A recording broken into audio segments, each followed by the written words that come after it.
The USA. When Europe was threatened by Hitler's Germany, America chose a policy of neutrality. The country neither joined the countries which were at war with Nazism, nor did it give them any aid. The USA entered World War II after Japanese aircraft attacked the US military base at Pearl Harbor on the 7th of December 1941.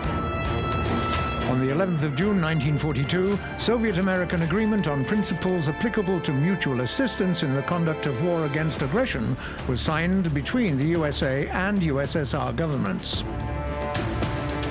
The American government began supplying the Soviet Union with military equipment, food, ammunition, and medicines under the Lend-Lease Act, i.e., for money. As part of this program, the property transferred had to be paid for or returned to the USA after the war. World War II officially ended on the 2nd of September 1945. Total casualties were estimated at between 50 million and 80 million people. The economics of all the countries involved in the war were destroyed, except for the United States. After all, for them, this war, like all wars that followed, was just business. Already in the 20th century, during the Cold War, America began to conduct propaganda that distorted history. For example, Americans are convinced that it was the United States that won World War II. And this despite the fact that the Allies' Second Front was not opened until 1944, when the Soviet victory was already evident. Long years later, Russia paid the USA for the Lend-Lease aid.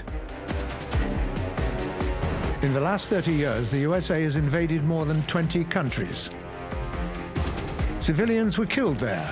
Economies were being destroyed. The political system was changing, and America was getting rich.